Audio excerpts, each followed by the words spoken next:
जय श्री कृष्णा दोस्तों। आज हम बनाएंगे साबूदाने के कुरकुरे, जलेबी या फिर पापड़। आप एक ही बैटर से जो चाहो वो बना सकते हो। तो इसके लिए हम क्या करेंगे, साबूदाने को मैंने 4-5 घंटे के लिए भिगो दिया था अच्छे से पानी में। मतलब पूरा पानी अच्छे से धोने के बाद 1 इंच ऊपर पानी रहना चाहिए, इतने पानी में भिगोया था साबूदाने को। और 4-5 घंटे अच्छे से भीग गया है ये साबूदाने। और मैं ले रही हूँ 2 आलू। आप बिना आलू के भी बना सकते हो और आलू डालकर भी बना सकते हो। तो मैं 2 आलू ले रही हूँ। और ये जो साबूदाने हैं, ये मैं थोड़े से साबूदाने की खिचड़ी के लिए निकाल लूँगी इसमें से। और बाकी इसके में कुरकुरे, जलेबी, पापड़ जो इच्छा हो वो बना लेंगे। मतलब हम एक ही बैटर रहेगा, शेप आप कोई सा भी दे सकते हो। और बहुत ही ईजी है इस तरह से बनाना। इस साबूदाने को पहले से पीसने की भी ज़रूरत नहीं, इस तरह से क्या अच्छे से ग्राइंड हो जाता है। थोड़ा पानी डाल देंगे ग्राइंड करते वक्त।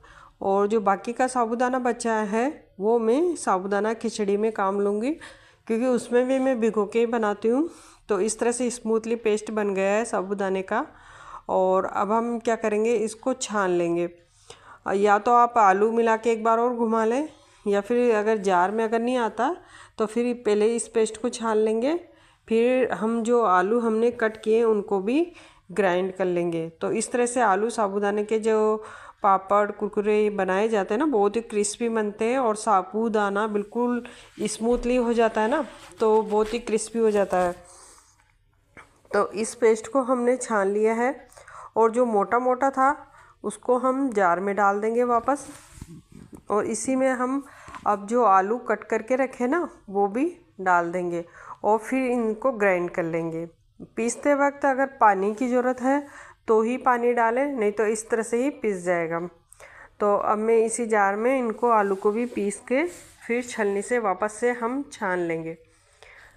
तो ये मेरे आलू भी पिस चुके हैं।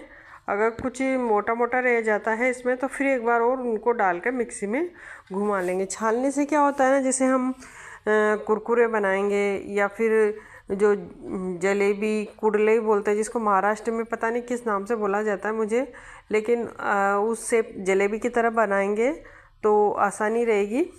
और इस तरह से मैंने पूरा जो बैटर है वो तैयार कर लिया है। और इसमें पानी डाल देंगे। पानी मतलब हमको डालना है 4-5 गुना पानी। जितना हमारा साबूदाना है, जैसे हमारा फूल कर 1 कटोरा हो गया साबूदाना, तो 4-5 कटोरा और पानी डालना है उसमें। मतलब 4-5 गुना पानी डालना है हमको। इस तरह से अंदाज़ा ले लेंगे हम। और अभी इस बैटर को मैंने गैस पर चढ़ा दिया। चढ़ाने के साथ ही इसको कंटिन्यू चलाएंगे, क्योंकि जो साबूदाने का पेस्ट है वो नीचे तले में चिपकने लग जाएगा अगर आपने चलाया नहीं तो चलाते रहना है।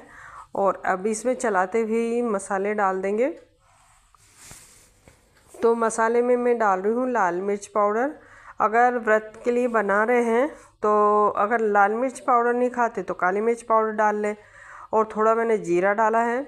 इसमें हमको सोडा या पापड़ खाद डालने की ज़रूरत नहीं है। पापड़ बनाओगे तो भी बहुत अच्छे बनेंगे इसके। और इसमें डाला है मैंने सेंधा नमक। तो ये 3 ही चीज़ें डाली मसाले हमने। और अब इसको हम चलाते हुए अच्छे से पकाएंगे। मतलब इसको गाढ़ा होने देना है जितना पकाना है। और ये गाढ़ा फटाफट से हो जाएगा, तो आपको बिल्कुल भी छोड़ना नहीं है, कंटिन्यू चलाते रहना है इस तरह से। और इसके जो पापड़ बनते हैं वैसे बिल्कुल भी नहीं टूटते वो।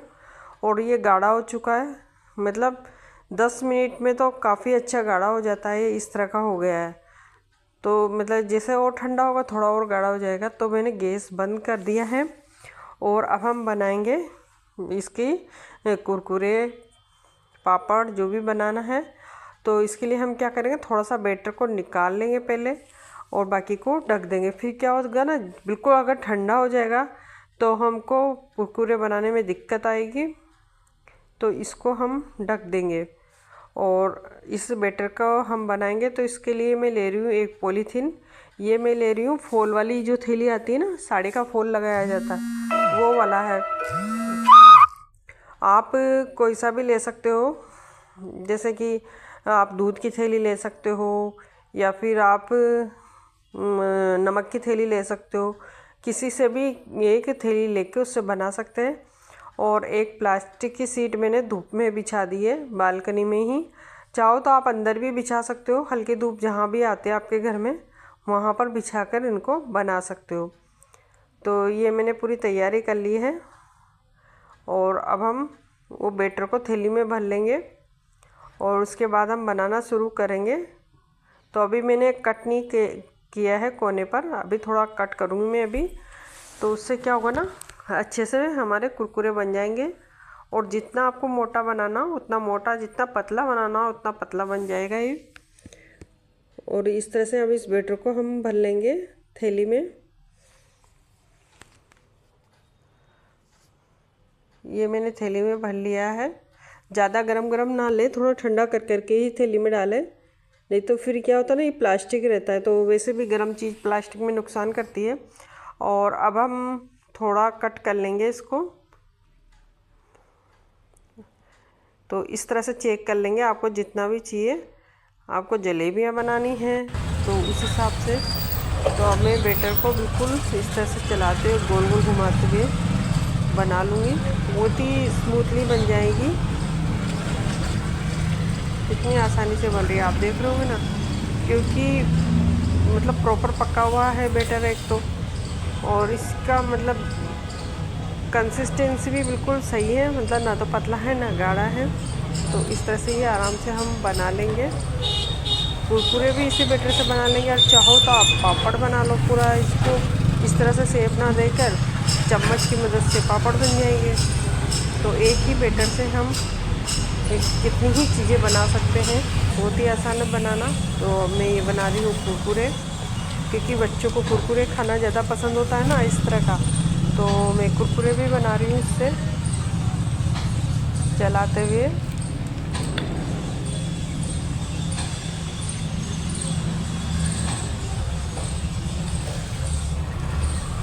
इस तरह से बना लेंगे।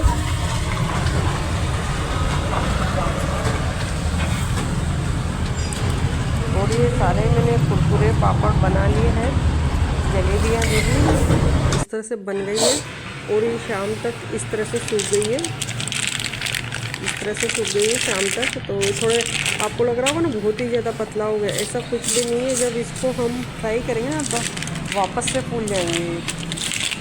तो इस तरह से इनको पलट देंगे वो। और एक से दूसरे दिन भी हमने थोड़ा धूप किया था, उसके बाद ये सूख कर इस तरह के हो चुके हैं, बिल्कुल ट्रांसपेरेंट दिख रहे होंगे ना आपको, कितना ट्रांसपेरेंट है, मतलब बिल्कुल कांच की तरह। और जब इनको फ्राई करेंगे तो वापस से ये फूल जाएंगे। तो ये है बन गए कुरकुरे, ये जलेबियाँ हमारी। तो इनको अब हम फ्राई कर लेते हैं। तो इसके लिए ऑयल को अच्छा गर्म करना है, ठंडे ऑयल में ना डालें, अच्छे गर्म हो जाए उसके बाद डालें। तो इस तरह से फूल जाएंगी और बहुत ही क्रिस्पी बनती है।